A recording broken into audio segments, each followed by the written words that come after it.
Good evening, everyone. Good Yeah, evening. good evening. Good evening. Good evening. Good evening. Okay. Good evening.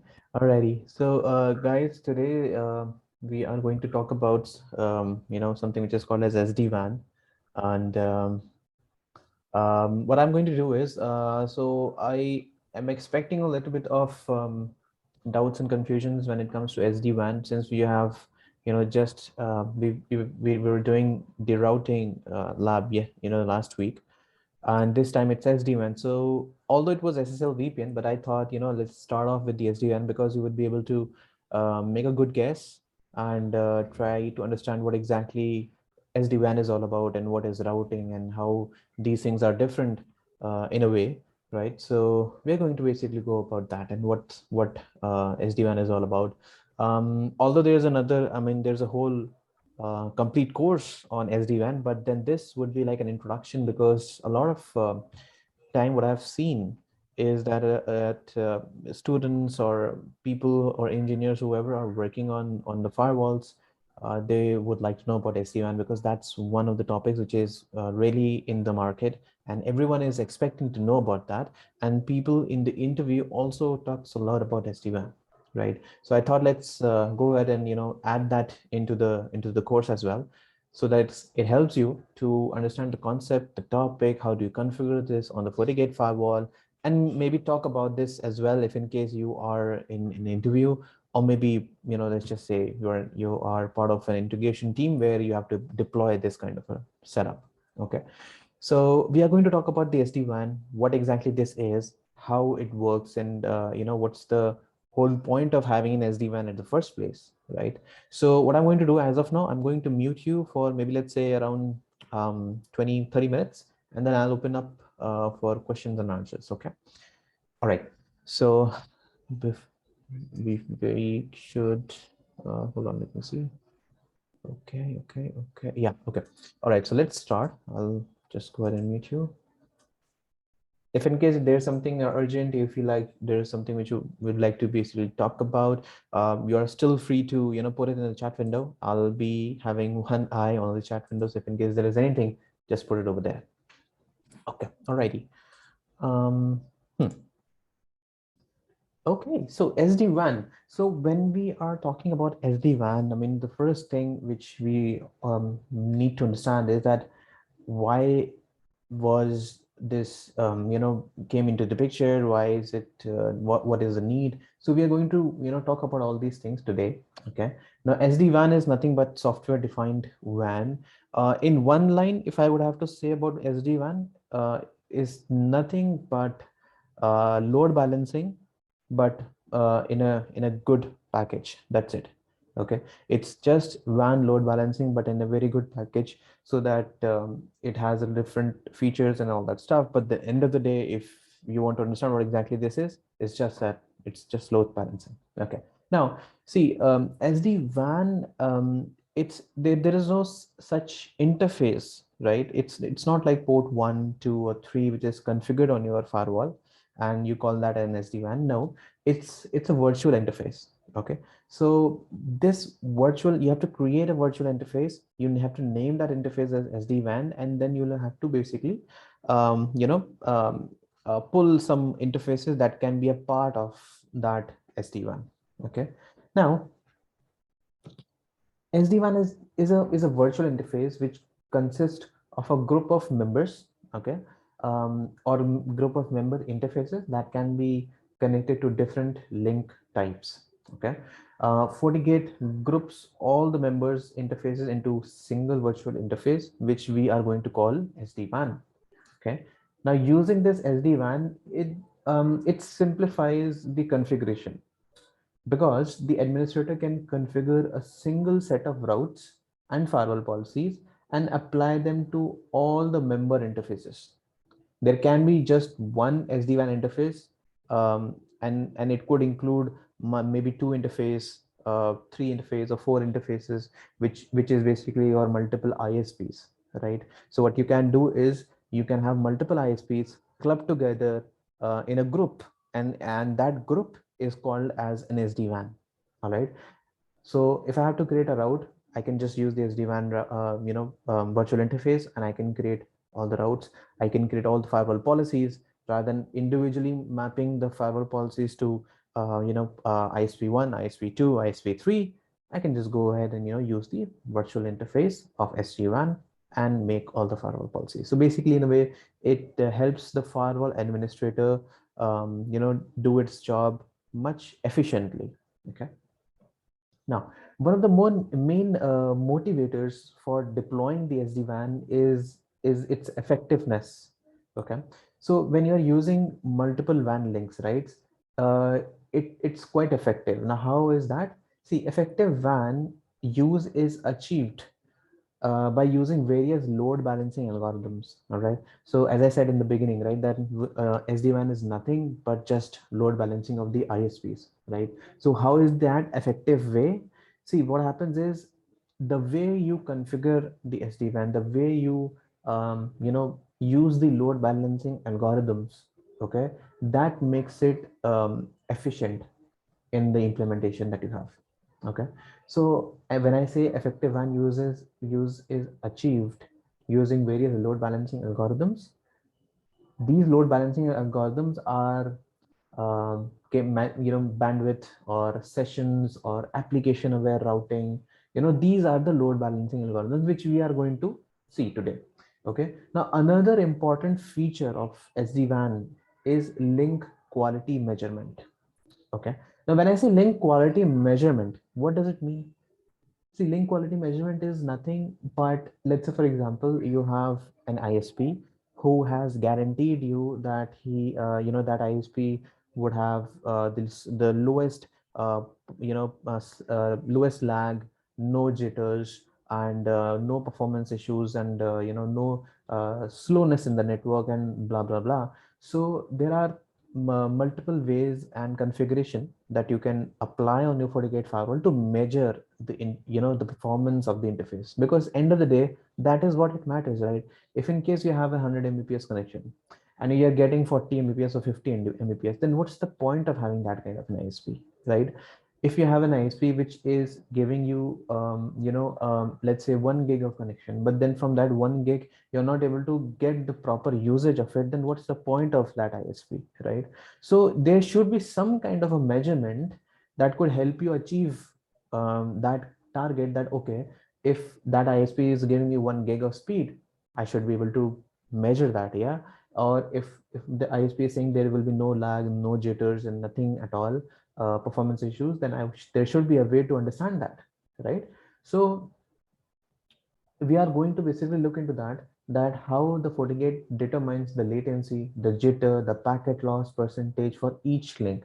Okay, and then on the basis of these factors, the jitter and the latency and the packet loss, you can select which ISP would be better to forward the traffic to. So let's say, for example, you have three ISPs. Out of these three ISPs, you have all of them. So let's say one is like a backup of 100 gig. Two of them are 1 gig speed connections. All right, now you can configure a measurement interface or measurement tool on your FortiGate firewall that will look for the latency and the jitter and the packet loss on these interfaces. All right, these two interfaces which has the 1 gig of speed, and on the basis of whichever is the best, whichever has the lowest performance issues, that will be selected to forward the traffic. Okay, so this manner you are kind of making an environment which is lag free, performance boosted, right? And this also ensures that the high availability is always available. Okay, the high availability is always there because of some business critical application. So let's say, for example, there are certain applications which you consider, I mean, that cannot experience a downtime, then you need multiple ISPs. And if you have multiple ISPs in place, SD-WAN would be a much better tool to use to ensure that if there is any applications that requires high speed and no outage at all, then SD-WAN is the best tool to use. Because even before, let's say, for example, if there is a problem coming up in the interface, even before it starts, the SD-WAN will basically ensure that the traffic is moved on to the other one, so that there is no packet loss for your the critical applications that you have. Okay, so that's why you have the whole SD-WAN picture in the current setup that we are having. Okay. Okay, so now you will learn about SD-WAN use cases. Okay, so in this example that you can see, right, you can see that the customer depends heavily on expensive and inflexible MPLS, right? Because MPLS it's not dynamic in nature. Once you have configured an MPLS, then it is done. You cannot make dynamic changes to the MPLS. All right, so that is why it is called as expensive and inflexible. Okay, now all the traffic is routed through the MPLS circuit to the provider cloud, then to the public cloud or the internet based on the applications that we have, right? Uh, let me show you.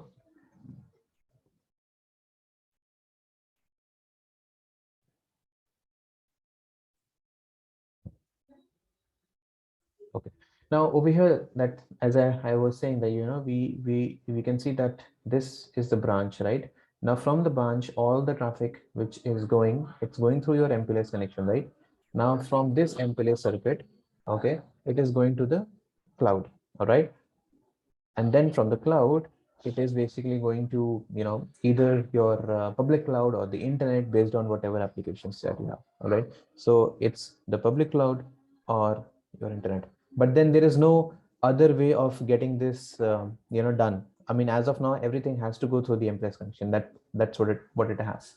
Okay, now as I mentioned earlier, there is no flexibility in this scenario, right? And yet it is an expensive solution for the customer. How can the customer add, let's say if I want to add, redundancy to it. Okay. If I want to add redundancy, if I want to add flexibility, if I want to add reliability,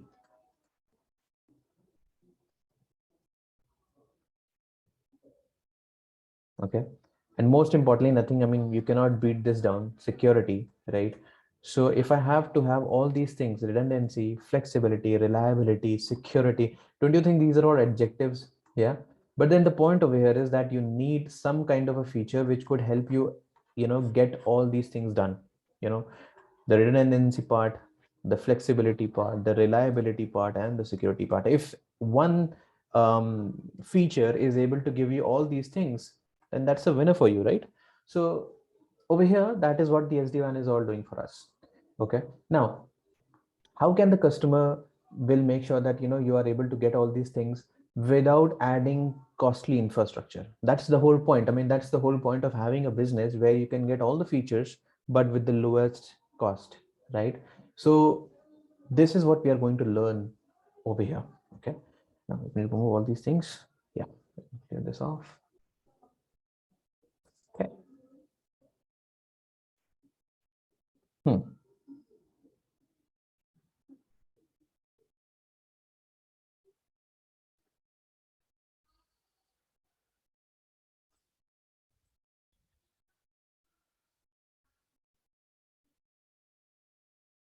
All right, now in this example, okay, shown over here, the customer would like to keep an MPLS for the business critical applications. And it is not just that, the customer would like to keep it because of some certain business critical application that it has.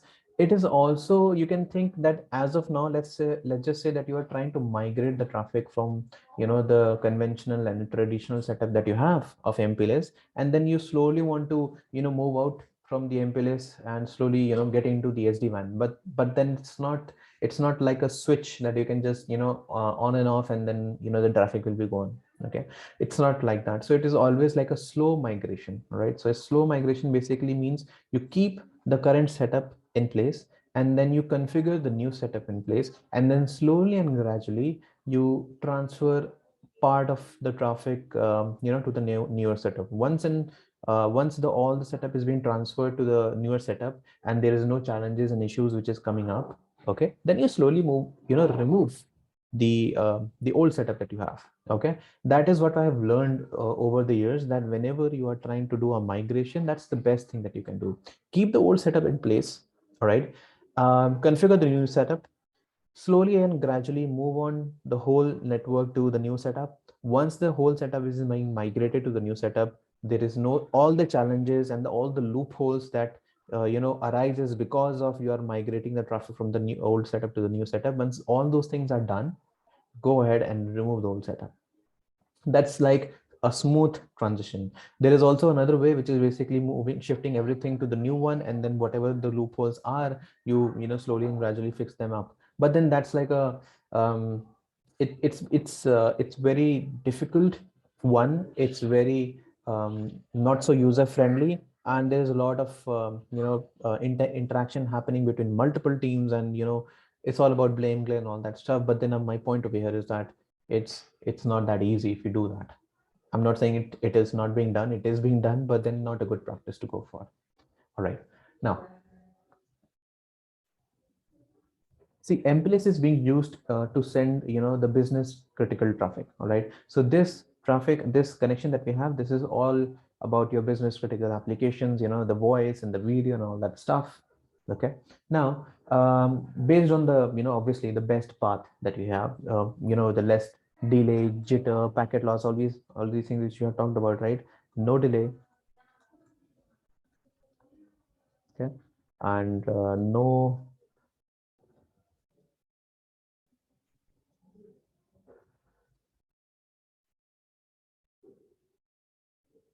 Okay, so no traffic jitter, no packet loss, right? These things has to be kept in mind before we go ahead and choose a connection, right? So let's say we have done all those things. Now, um, in case of the current path, degrades, if in case something happens to this interface, and the connection is going slow for me, what you need to do that then. So in the case of in this case, if the current part degrades below the policy threshold, okay, business critical traffic will be rerouted to the new tunnel. Okay, now the non-critical traffic, or the generic traffic or the user traffic, all right, is load balanced across different lines, okay, to maximize bandwidth and minimize the cost. right? That's what happens in every organization for that matter, that if in case you have the general traffic or the user traffic, you always make sure that you load balance all that traffic. Okay, if anything which is very specific or critical, then you always have a dedicated link for that, right? So at the same time, the branch can have a direct secure access to the internet, which basically improves the cloud application performance and can load balance your different infrastructure in place that you have. Okay, so over here we have two connections. You can see you have the MPLS, all right, and then you have the IPsec VPN as well. Now the point over here is that we are making sure that if in case you have to, if there is, if the user traffic is coming in, you are making this path as the major path for the user, and if it's anything which is business critical, you are making this path as basically the path you have to choose for the critical applications. All right, anything else is basically load balance between these two. Okay, now the reason why we are doing this is, let me clear this off. Hold on.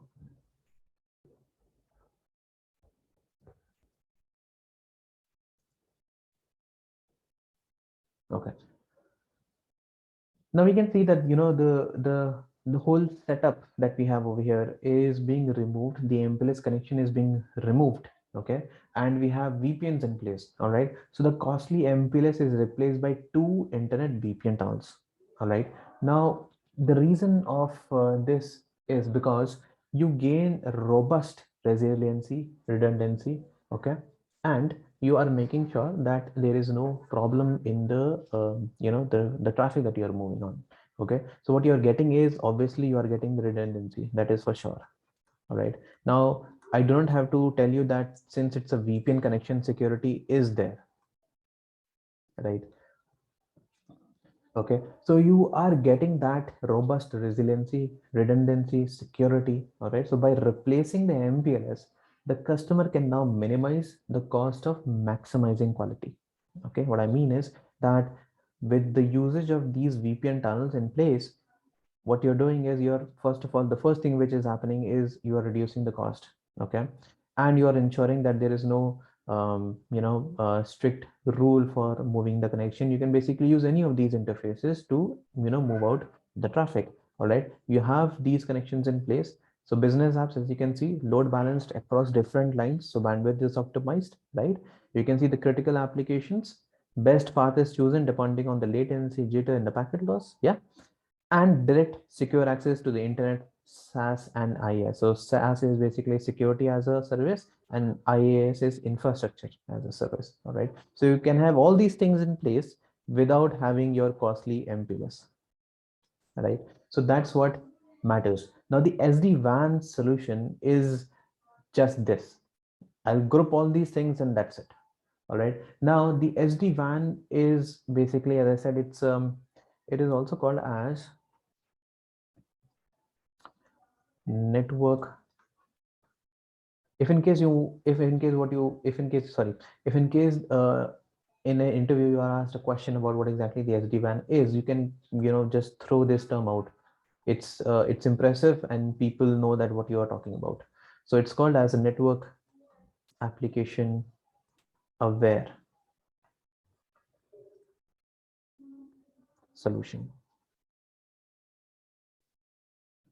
Okay, network application aware solution. Okay, so based on whatever the network application that you're using, on the basis of that, you are configuring your SD-WAN to switch between multiple interfaces and take whatever is having the best performance. Okay, all right.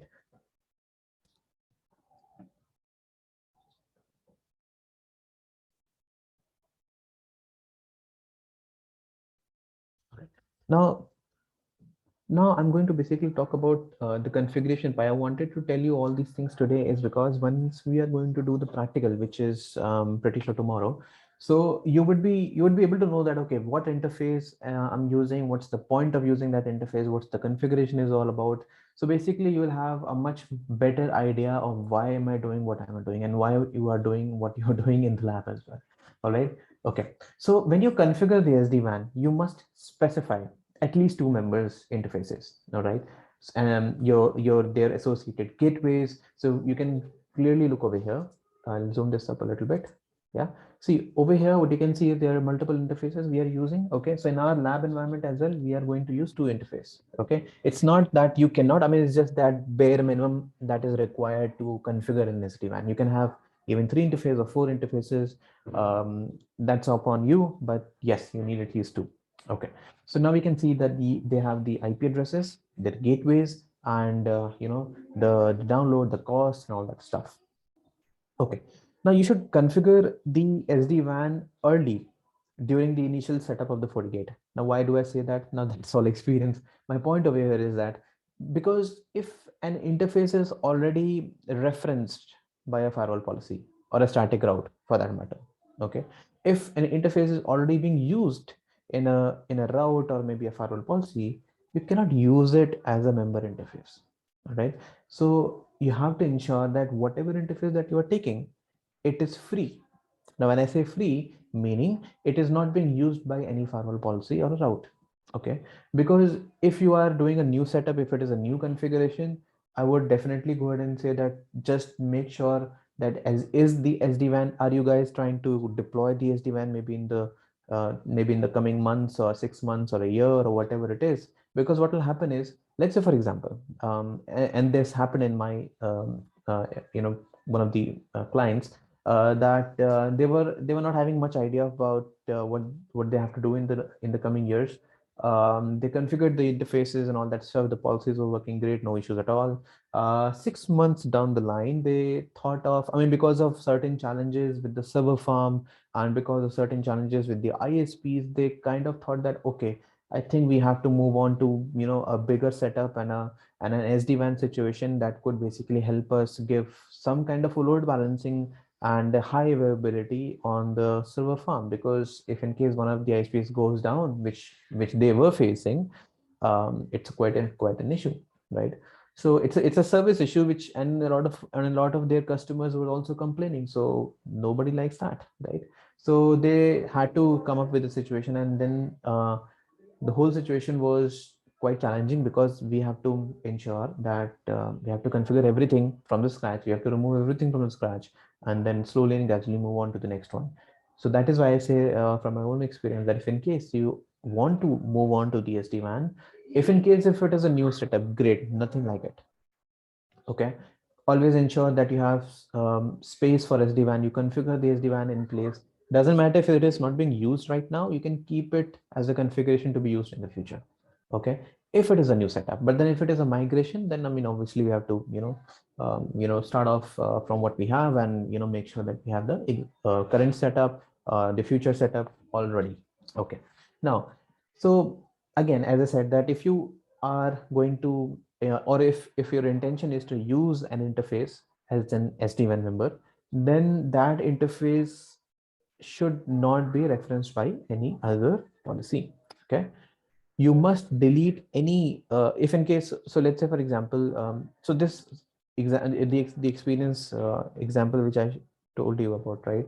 That is if in case you have an already set up existing setup. If in case you have a new setup, configure your SD-WAN as soon as possible. Okay. So you do that now.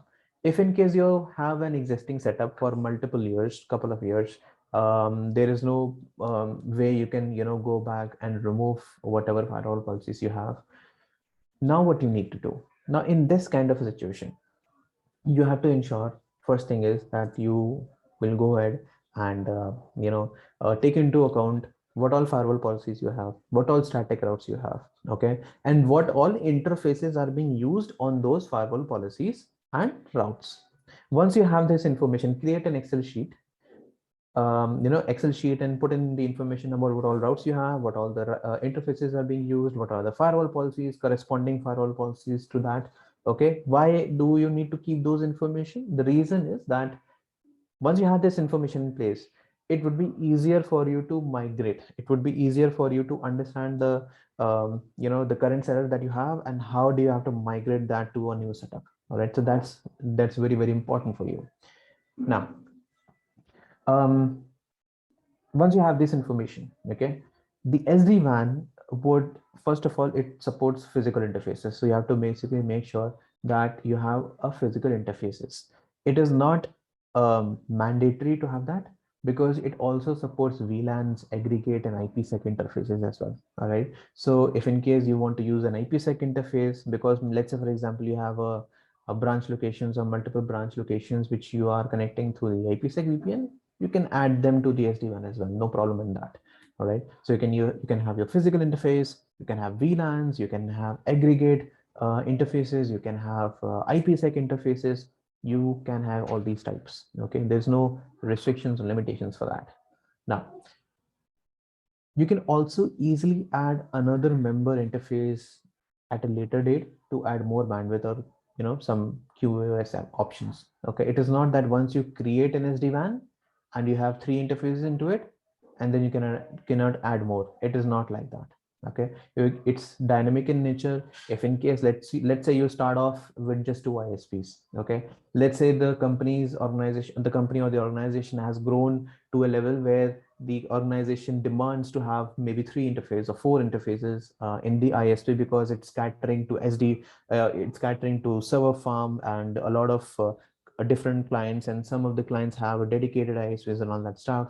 So if in case that is kind of the situation, then you can go about adding more interfaces to your current existing SD-WAN. All right, it's not that you cannot add more interfaces once you have configured your SD-WAN in place. Okay. Now, FortiGate groups all the member interfaces into single virtual interface. We already discussed that, right? Now, for creating routes, the SD-WAN interface. Okay. Now, using the SD-WAN simplifies the configuration because the administrator can configure a single set of routes and apply them to all the member interfaces. Okay. So there can be only one SD-WAN interface per VDOM. Just this is the only thing which you have to remember. Now, if you look closely, I'll zoom this up. Hold on.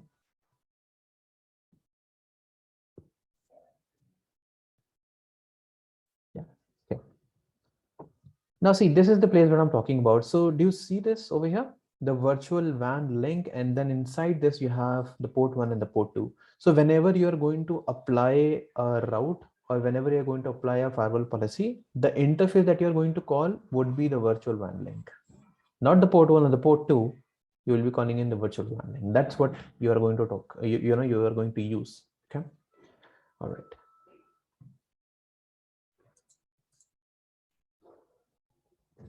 Okay, yeah, one thing more before I forget. So an implicit rule is automatically generated when you enable the SD-WAN. Okay, so if none of the conditions for any of the other rules are met, then the implicit rule is used. This implicit rule is designed to balance the traffic among all the available SD-WAN SD-WAN member links. Okay, so will learn this in the later in the session, but my point of view is just like you have a firewall policy, right? And in the firewall policy, we have an implicit deny statement. Why? Because if none of the policies are matched, then because firewall is a security device, it is going to drop a packet because if it is not matching a policy.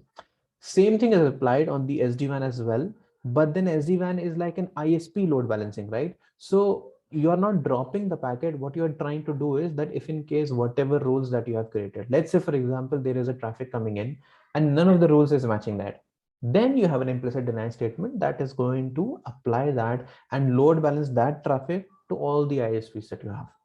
Okay, it will make much more sense once we go into that and you will configure that. It will make much more sense. Okay, now.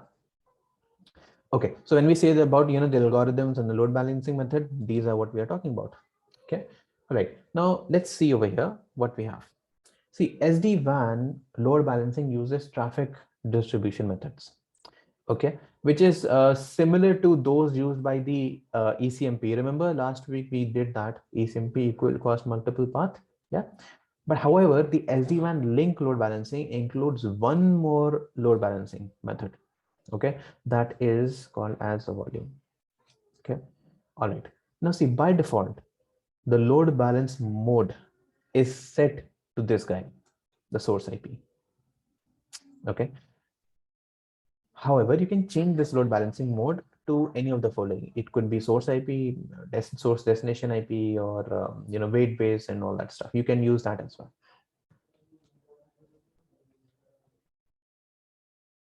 Okay.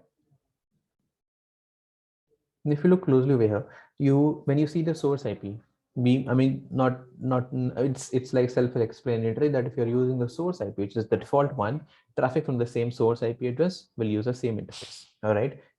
If you have that source and the destination IP in place, then specific source and specific destination. Once you have this information, it is going to divert the traffic on the basis of that. Okay. Then you have the usage or the spillover.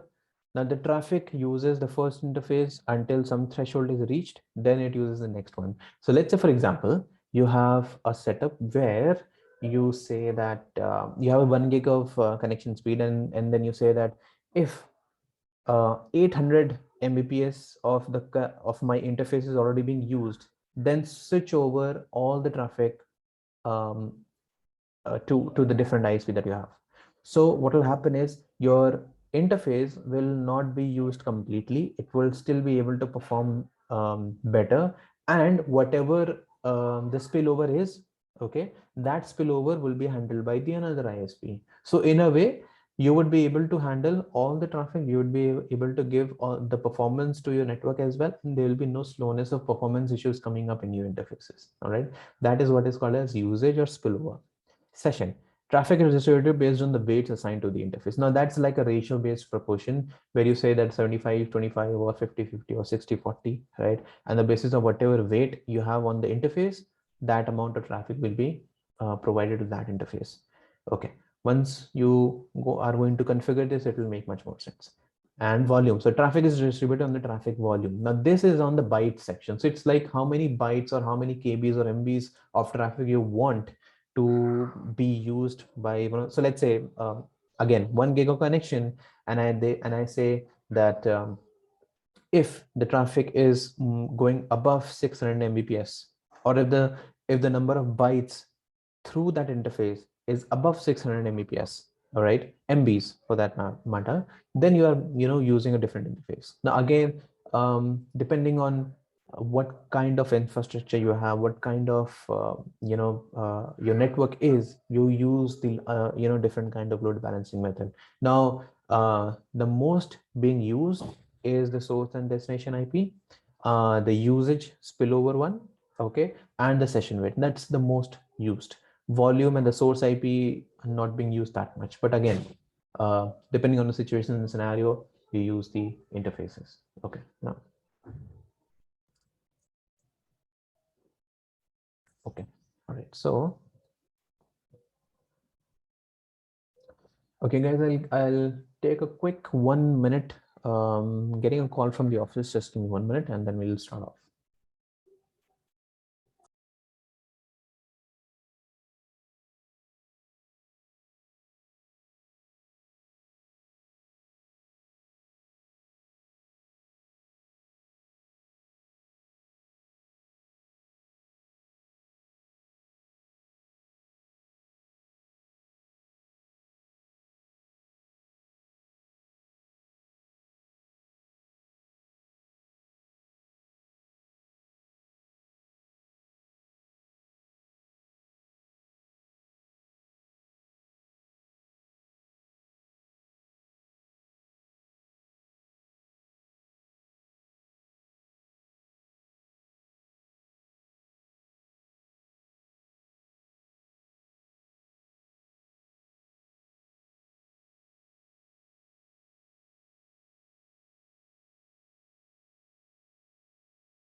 Okay, so even in my office, there is some migrations happening on the weekend. So we just completed a migration. So there was a report which has to be sent over. So my colleague was coming in and just telling that this is the report and we have created, and I'm just going to send that. So they didn't need my approval. So anyways, okay, coming back.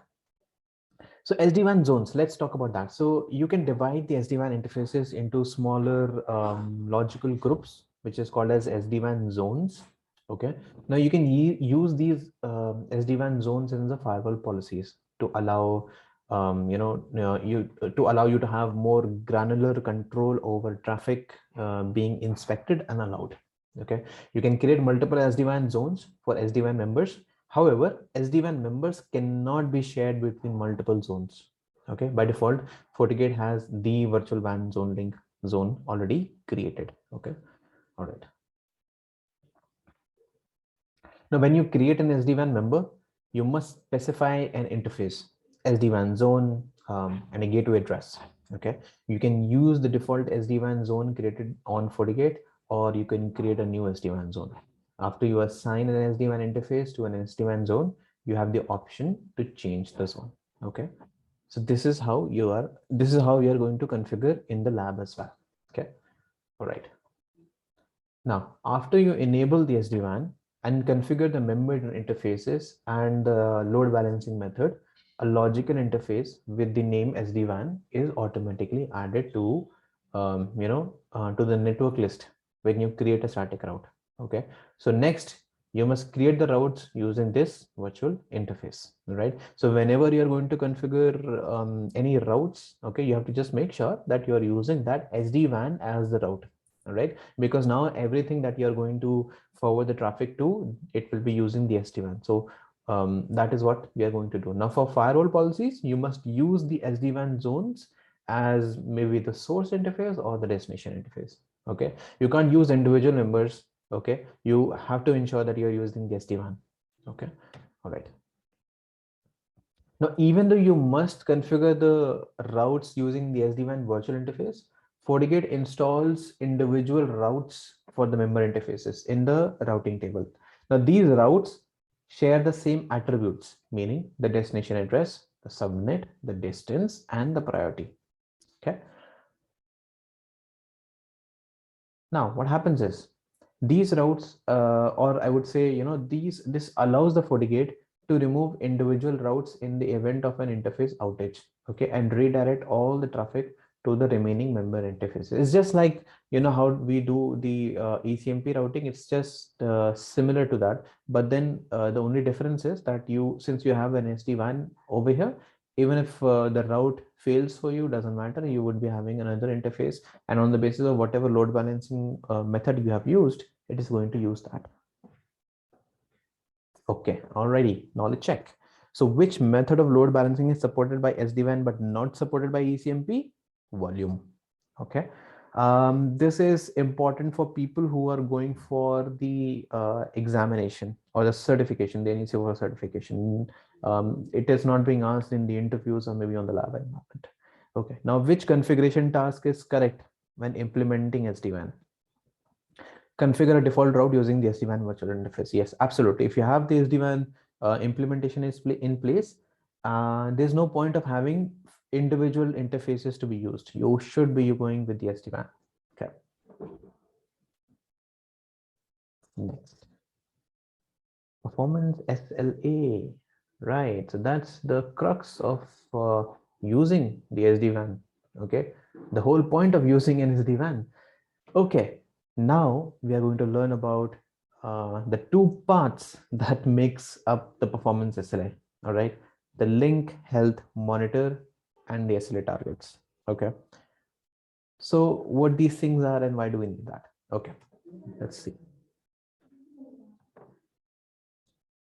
Okay, now see over here, performance SLA, link health monitor, the first part. Okay, let's look over here.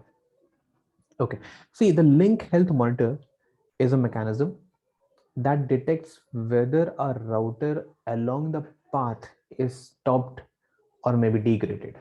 Okay, when I say stopped or degraded, in a nutshell, the outcome would be that you will not be able to reach the destination or whatever the connectivity you want, right?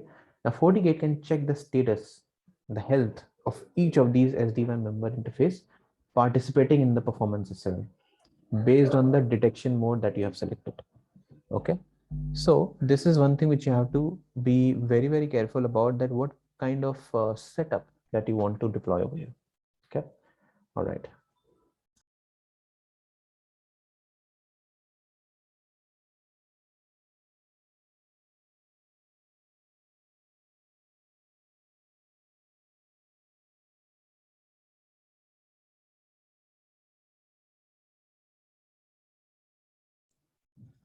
Okay, all right. Got another call from the office. Sorry for that. Okay, so let's understand the whole setup over here. So we have a detection mode over here. All right. Now this is what we go for. Okay, what kind of detection that you want? So active. Okay, so what is active? Let me zoom this up a little bit for you. Hold on. Okay, yeah. Okay, so one is called as the active. All right. What is an active mode? Okay, see, link health is measured by sending probe packets to your configured server. That is an active way of using it. Okay, so you see the name ISP SLA check. The next thing which you can see is the detection mode, active, passive, and prefer passive, right? So this is what we are going to talk about. So one is the active one. So active is what? When you are sending probe packets to the configured server. Okay, then next is passive. What is passive?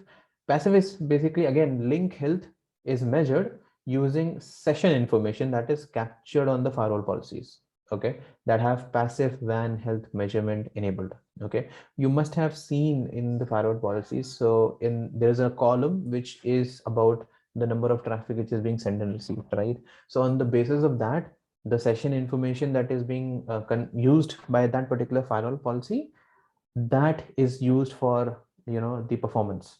Then you have the prefer passive. Now the link health is measured using the traffic passing through the SD-WAN members. When there is no traffic passing through the member interface, probe packets are sent to the configured server to measure the link health. Okay, what I mean is that passive in a way basically means there is no real-time engagement of the FortiGate firewall to check what kind of performance of the interface is. Prefer passive basically means that if the traffic is going through the interfaces, great, no issues at all. Once the traffic has stopped going through an interface, then the FortiGate firewall is going to check whether that interface is still active, or the performance of that particular interface is still active or not.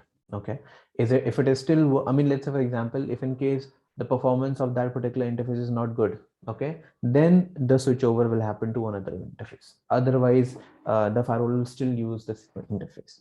Okay, now in my experience, what I've seen is that the people normally go with the active mode in most of the cases, and not the passive and the prefer passive. The reason is simple enough, that if you are deploying an SD-WAN, see, we have to understand this. Whenever we are deploying SD-WAN, whenever we are deploying performance SLA, this is SLA, right? Service level agreement, right? So whenever you are deploying an SLA, you have to ensure that that kind of SLA is always active for you. Passive is like a laid down approach that, okay, if it is working, great. If it is not working, then I'll think what needs to be done. No, what we are doing is we have to be always active about what should be done. So we always use the active detection mode. That is always being used. I mean, 99% of the time. Okay, now next part.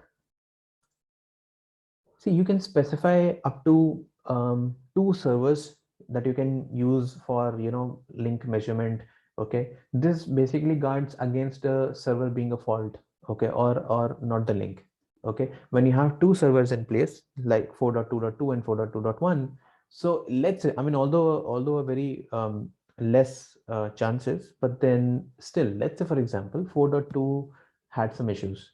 Okay, and if you just have 1 server in place for your link measurement, okay, then that could be a false positive. Why? Because the problem was not on the link, the problem was on the server. All right, so you should always have 2 servers, okay, so that if in case both of them is not reachable. Okay, let's say you have 4.2 and 4.2.1, right?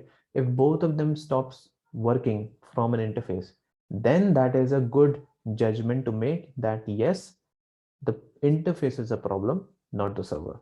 Okay, but if you just have one server in place, there is a 50% chance that it could be the server or it could be the interface. So it's always good to use two servers in place.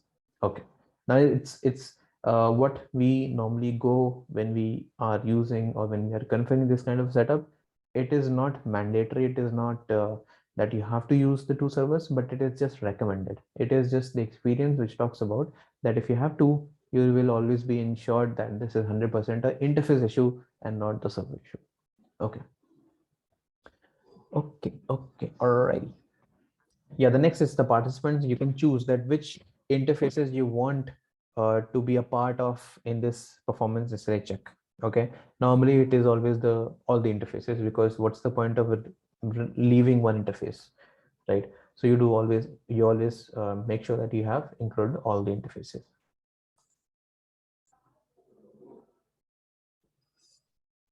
Okay. All right. See, the quality of service for the traffic associated with this performance SLA is defined by your targets. Okay, now this is the second part. The first part was all about, the link check and the performance, the active performance check. Now over here, it's the SLA target. I mean, when I say SLA target, you are configuring the FortiGate firewall to measure the performance. It's like what are the criteria for best measurement. Okay, that is what you're doing over here. So SLA targets are being set. Now again, this is optional. It's upon you that if you want to configure that or not. Only required for lowest cost SLA and maximized bandwidth. Okay, only used when referenced by a rule. Okay, so when I say only referenced by a rule, basically means I remember when I said that you have a implicit rule which should load balance everything if the traffic is not matching any other rule. Just like the firewall policies, you have SLA rule as well, SLA policy as well. So if you have an SLA policy which is based on the performance SLA, then this will be used. Otherwise, it will not be used. Okay, if you are not able to follow 100%, that's perfectly fine, because once we are going to do a practical on this, you will be knowing this. Okay, now an SD-WAN member link assigned to this performance SLA must meet the SLA target in order to be selected over the other participants. Makes sense that if I have, let's say, two interfaces and the SLA is that so if you look over here, let me zoom this up. Okay. Yeah, so let's say, for example, if you have configured the latency to be 5 ms, all right, that the interface latency should be not more than 5 ms. The threshold should not be, sorry, the jitter threshold should not be more than 5 ms. Then packet loss should be 0%, okay, which is not really an ideal picture. But then let's say 1% and 2%, so 3% is like the maximum limit.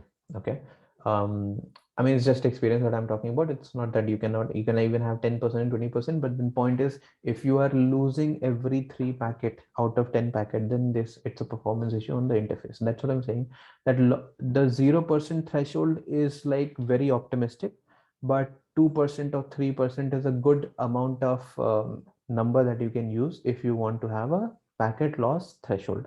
All right, so if you have this in place, latency and the jitter and all that stuff, okay, then you are the interface who basically qualifies all these SLA targets, that is going to be used. Okay, now you cannot always be 100% sure that which interface will be selected. Sometimes it could be port 1, sometimes it will be port 2, or whatever interface that you have configured. All right, and whoever is qualifying, that will be used. Okay.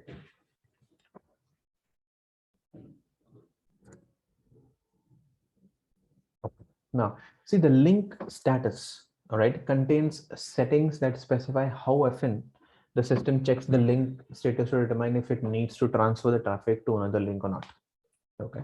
The link failure before inactive and restore link after settings prevent the system from continuously transferring traffic back and forth between the links, a condition known as flapping, right? Because what happens is, if in case, let's say, for example, whatever the interface which gets qualified to forward the traffic, right? Maybe let's say, for example, after a couple of seconds, that interface is not qualifying to be used, right? It is again going to switch over to other interface. Then again, it is going to switch over.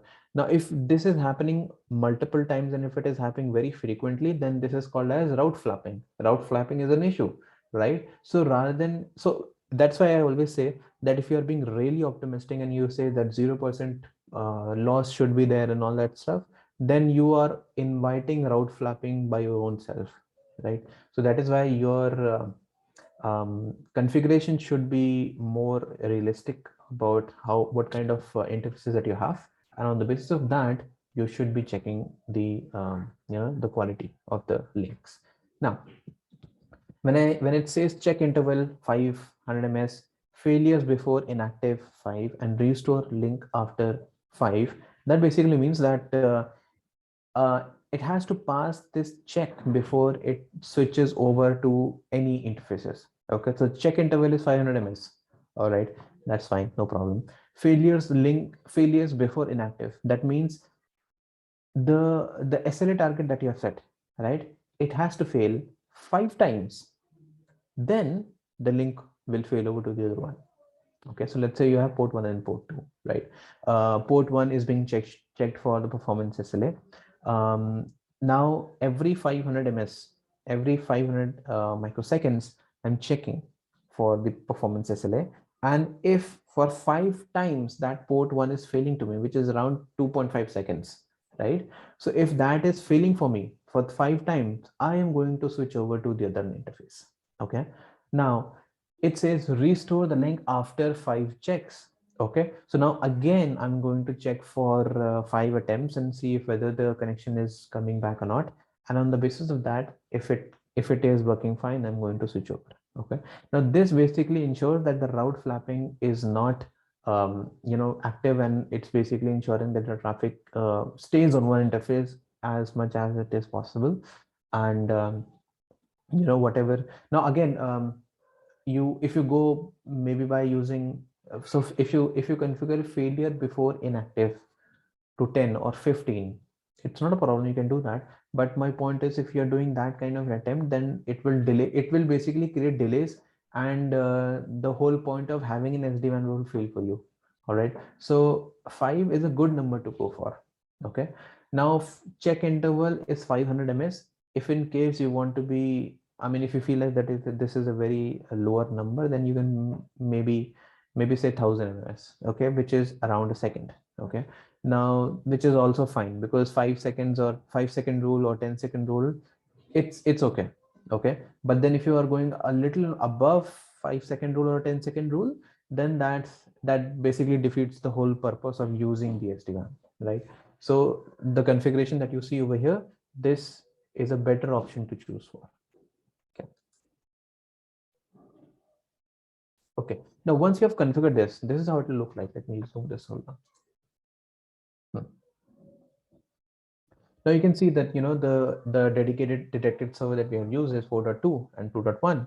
Then it is going to tell that, okay, yeah, the port 1 is up, the 2 is up, and port 1 has this much of MS values, port 2 has this much of MS values, and then whatever the SLA that you have configured, on the basis of that, it is going to choose which interface to use. Okay, all right. Now, this is how you can configure the SD-WAN configuration from the CLI, if in case you want that. Okay, so this is how it is. Config system SD-WAN, set status enable, config health check, edit whatever name that you want to give, set interval, fail time, recovery time, members, probe timeout. Okay, this is how it is. So you can take a note. Otherwise, this is all mentioned in the document as well, so not really necessary to keep a note, but yes, that's how you configure it on the CLI. Okay.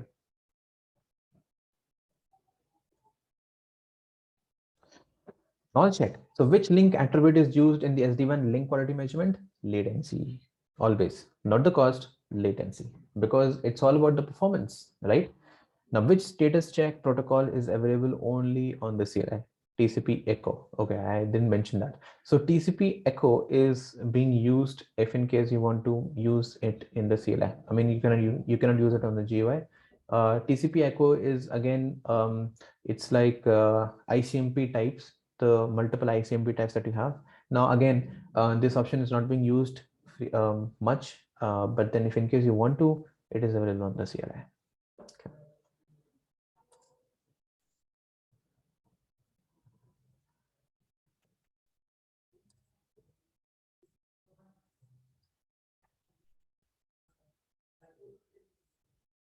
Okay. Now remember that initially I always talked about, the that there is an implicit rule, and if in case no rules match, then there is an implicit rule which will be matched, and then on the basis of whatever the rule is, it is going to load balance the traffic, right? This is what I was talking about. Let me zoom this up a little bit up more so that you can see what it is. Okay. See, SD-WAN rules basically allows you to specify which traffic you want to route through which interface. That's all about it. That's the whole point of having the SD-WAN rules. Okay. Now you can configure the SD-WAN rules to choose the egress interface according to the latency, jitter, or packet loss percentage. Okay. Now based on the settings you have configured on the SLA targets, okay, page of a link, the rules are evaluated in the same way as a firewall policy. It's exactly the same. Okay. Now from top to bottom, okay, using the first match, you can use the following parameters. Now, what are the parameters that you have to use? The source IP. Okay. Let me show you the other side. It's on the other side. Yeah. Yeah. So these are the parameters that is being used: source IP, destination port number, firewall applications, user groups, and the TOS, the type of service. Okay.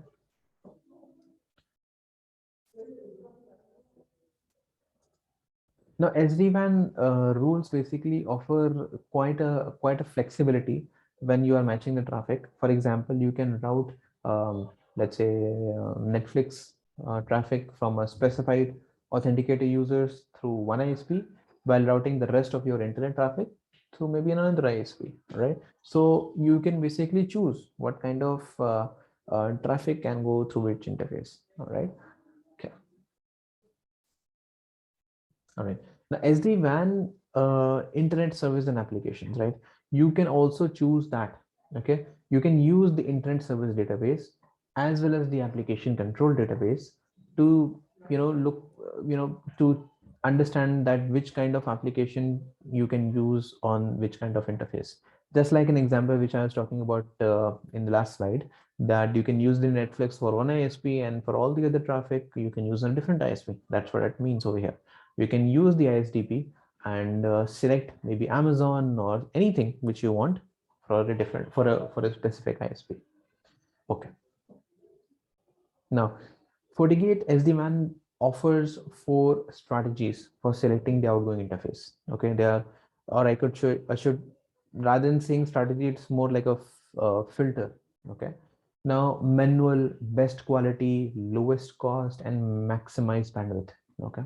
Now these are the 4 filters. Okay, rather than calling them strategy, these are the filters. Okay, now what this is, see, if you select manual, you can specify the interface priority you want to send the traffic out.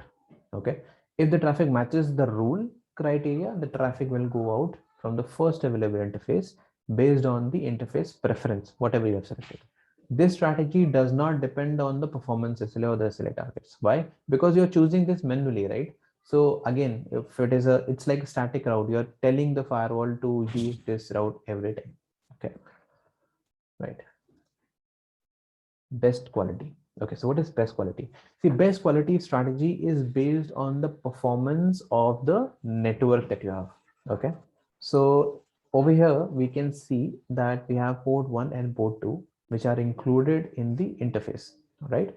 Interface preference, you can see that port 1 and port 2.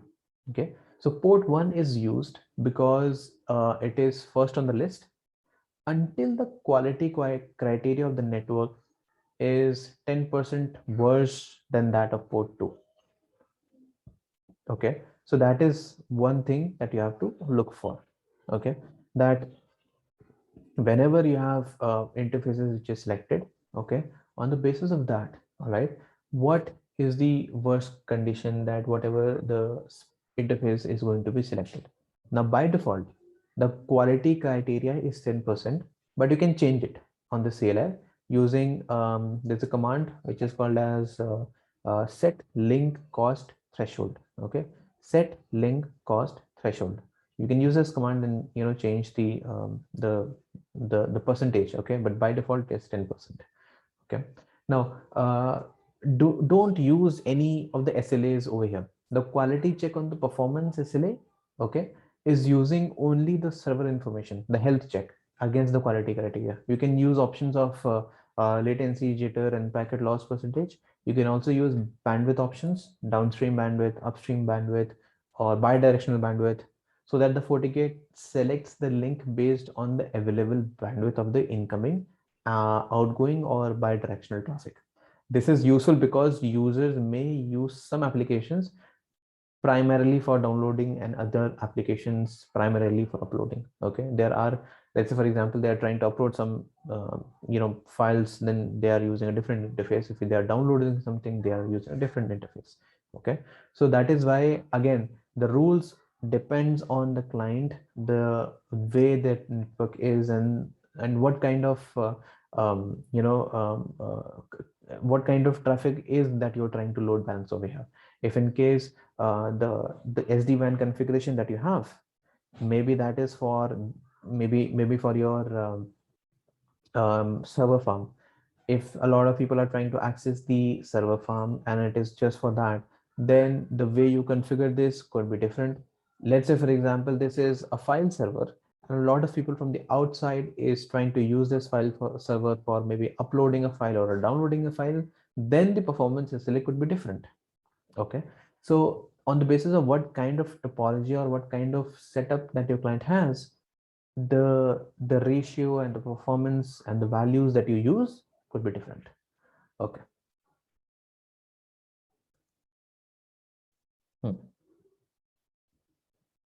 Lowest cost. Okay, so when we are using this strategy or the feature, okay, you select an SLA target from a performance SLA that you want to measure the traffic against. Okay, now even if the performance SLA has multiple SLA targets, you can select only one of the SLA targets from the particular performance. Okay, what I mean is that remember the one which we used. Okay, let me zoom this up, it makes sense. Yeah, see, this was the one which we were looking at, right, in the previous slides, the ISP SLA check, and we were using the servers 4.2.2 and 2.1. We have named this as an ISP SLA check, right? And we had these as the SLA targets. Okay, that what would be the target of each SLA, right? Now if you're using the lowest cost, okay, then you can only and only call one of the SLA targets. Okay, can you see this? The required SLA, I'm calling in the ISP SLA check, the first one. Okay, so you can only call one, and that will be used to calculate the lowest performance and the lowest cost. Okay. Okay.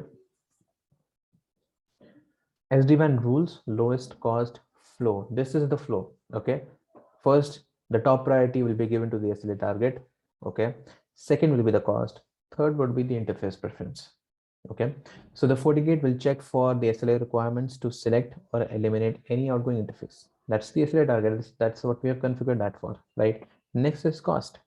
FortiGate checks for the cost of the second factor to select outgoing interface. Okay.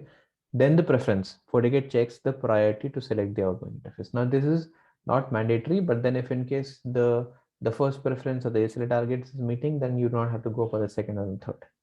Okay. So if you look into the table, all right, you can see that we have 1, 2, 3, 4 ports. SLA targets requirement. Fourth one does not satisfy. 1, 2, and 3 satisfies. The cost of each one of them is being given, which is 2, 10, 5, and 5, and the preferences as well. Okay, although port 2 has a preference of 3, but then the cost is 3, and the target specification is also done. So in a way, this is a much better choice. Okay, right.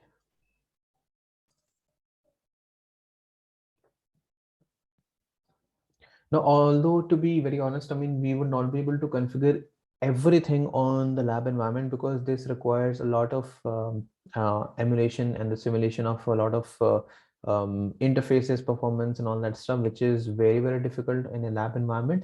But yes, how to configure, how to verify, how to use the rules and what kind of SLA targets to meet, all these things are pretty much possible. But yes, when it comes to selecting a interface on the basis of performance, that could be difficult. Again, we are using a lab environment, that would be different.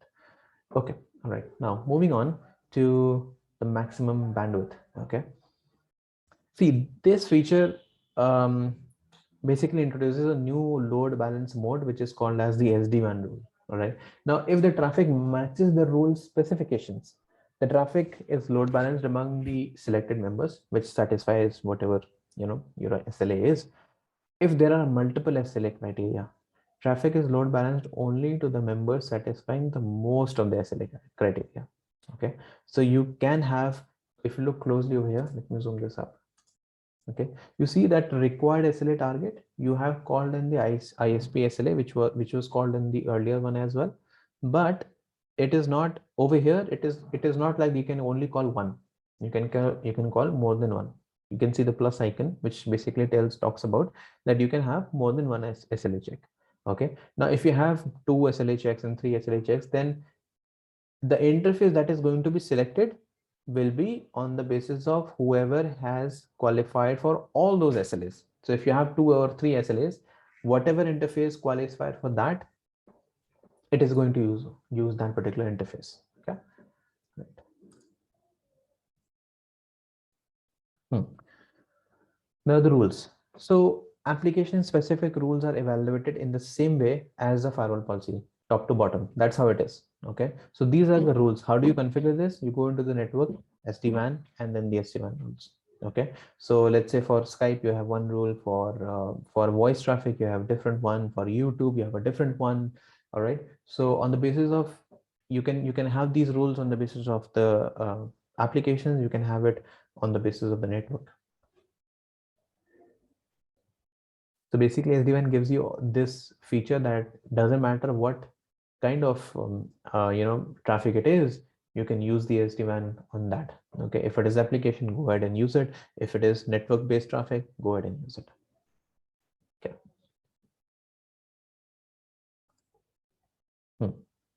Now let's check.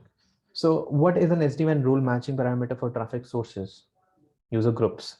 Okay, so whenever the the SD-WAN rule matching parameter for traffic source basically means that if in case you have a user based traffic, okay, it is going to use the user groups for the preferences. Okay, you can configure the SD-WAN rules to choose the ingress interface based on which parameter. Again, it's latency. Okay, because the whole concept of the SD-WAN is based on this. Okay.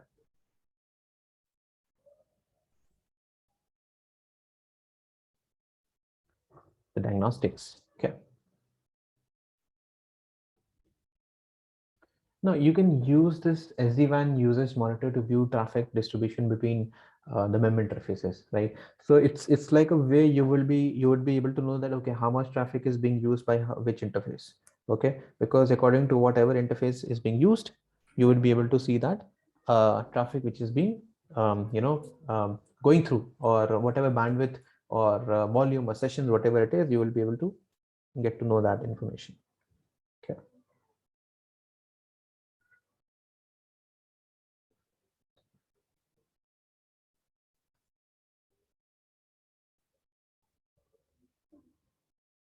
Okay.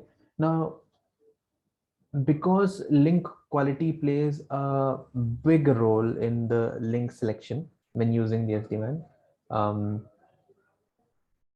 monitoring the link quality status of the SD-WAN member interface is a good practice. You should investigate any prolonged issues with packet loss or latency to ensure your network traffic does not experience outage or degraded performance. Green arrows indicate interfaces as active in the SD-WAN group. Red arrows indicate the interfaces as inactive. Okay, which we can see. Now, what I have seen is that if in case Although this is one thing which you cannot really monitor on a daily basis, but what you can do is that every maybe third day or fourth day, just have a look into the performance actually. Okay, because this would give you a good amount of idea that what kind of network performances that you have when it comes to your ISPs, when it comes to your load balancing between different ISPs. You would be able to have a good idea that how much of interface, I mean whatever interfaces that you have, and are they really following the performance, or are they really giving you a good performance on the ISPs or not. Okay, so it's always good. You cannot do it on a daily basis, although it is suggested, it is said that you should be doing it on a daily basis. But third day or 4 days is more than sufficient. Until and unless you are working in a financial institution, then I would basically say, even if you have to check this on a 6 hourly basis, do that, because financial institutions are very, very strict when it comes to performances, right? So again, depends on what kind of client you have. You have to basically act accordingly. Okay, give me 1 minute. I'm getting a call from the office.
All right. All right. So just a little heads up apart from what we are basically going through. So the migration was done and the report was already submitted. So people are happy in my office. Okay, coming back. Or is what we were talking about? Okay, yeah. So SD-WAN traffic monitoring. So that's what basically, as I said, that you have to basically check this about maybe 3 days or 4 days. That is a good amount of days to look for until you are working for a financial institution, right? Okay. Okay. Now over here, you can basically see that in the destination interface column, right? You can see what port is being used, right? Or what traffic or what interface is being used to forward the traffic. Okay. Now you can use this, to check among the traffic that you can use and take a sniffer capture to understand what kind of traffic is being used. Okay, so you can see that the source is 10.1.10 going through port 2. Then you have a different destination targeting.api which is going to port 1, right? So although they're using the same policy but using a different interface altogether, right? So that's how you can check as well. Okay, how do you do that? Login report, forward traffic. Okay, you would be able to see different interface using the same policy. Okay. Just for confirmation, just to verify that if you're using the right interface or if your your SD-WAN is working or not. Okay, all right, knowledge check. So which monitor should you use to monitor the session distribution across the SD-WAN? So SD-WAN usage monitor. That's what you normally use. That's what we use for understanding how much traffic is being used by which interface, right? When verifying the SD-WAN traffic routing with a CLI packet capture tool, which verbosity level you should use? 4. So 4 we normally use for every troubleshooting that we go for, because 4 gives us some information about the amount of the time, if you look over here, it basically tells me a lot of information, not just the interface, the time, the interface, the destination, is it a SYN packet or not, and all that stuff, right? So it's always good to use verbosity level 4. Yeah. Alrighty, so that's basically end of the SD-WAN for us. All right, so we have gone through the SD-WAN. We were able to do all these things today, although theoretical. Now tomorrow what we are going to do is we are going to cover up, or we are going to do this as a practical. All right, now again, just a heads up, since we are doing this on an evaluation license or a free license, not everything would be achievable, but then you will get a good idea about how exactly the SD-WAN is all about. How do you configure? What is the performance assay? So whatever we have talked about today, we are going to be seeing that tomorrow as well, with a couple of practicals that can be done with the SD-WAN. Okay, and if we have some spare time tomorrow, then probably I will be taking up virtual firewall. Okay, let's see if in case we have some time, then otherwise SD-WAN is what we are going to talk about. Okay, any questions and any queries which you have Mike today? You are free to unmute yourself and ask. Yeah, Yeah. just a quick question. Like, Yes. we are configuring SD-WAN rules, but I mean, still we have to configure the firewall policy rules as well. Right. So SD-WAN is, it's like, as I said in the beginning, the first line, it's load balancing, right? So the load balancing of ISPs, that's what you are going with the SD-WAN, and whatever rules that you configure, that will be applied on the SD-WAN. But that is just for the selection for which interface to use. Everything else you have to follow the same procedure. You should have a route in place, you should have an interface in place, and you should have a firewall policy in place. What we have seen right now, it's all about SD-WAN, rules for SD-WAN, and how to get the right interface to be selected, performance, everything for the SD-WAN. But yes, and you said that we suppose if you have one link as ISP, and we have something called, if you want to connect to office network or corporate network, we will be using some IPsec tunnel, right? So in that case, if I want to use the SD-WAN, one is for like one interface is going to internet, and the other interface can be a tunnel interface, right? Absolutely possible. Absolutely. Even you can have a virtual interface, you can have a VLAN interface, aggregate interface, you can have all that. Okay. So okay, that's clear. Yeah. Yeah, I'm good. Thank you. Good. Question to you, Yes, Adam. Arvi. The question is, these interfaces, is it PPOE, DSL, LTE? What kind of a feature that?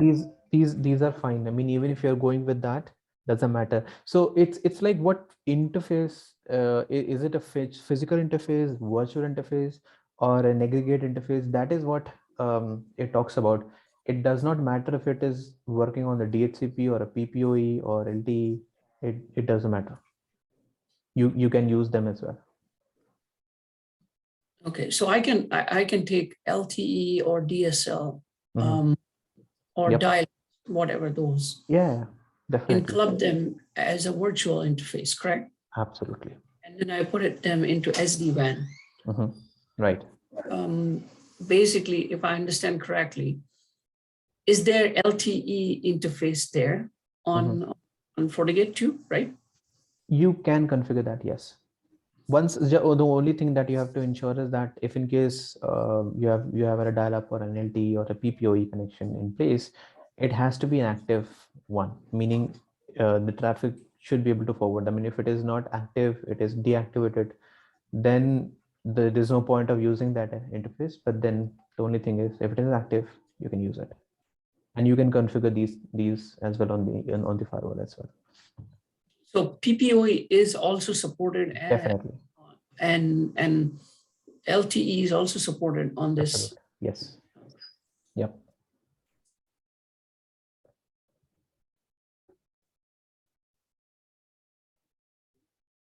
Okay. Also, right. Can I have I have a combination of like this, like DSL and LTE can be used for internet traffic, and I want to use LTE for some IP signal coming in. Can I do that too? You can, yeah. There are certain situations, I mean, where you can have, as I said, that let's say, for example, you have a server farm which is reachable through a VPN interface, then you can have that configured as a rule in the SD-WAN, that if, let's say if the destination is file server or server farm, use your VPN interface. If it is general traffic, use your LTE interface, or whatever criteria that you would like to have.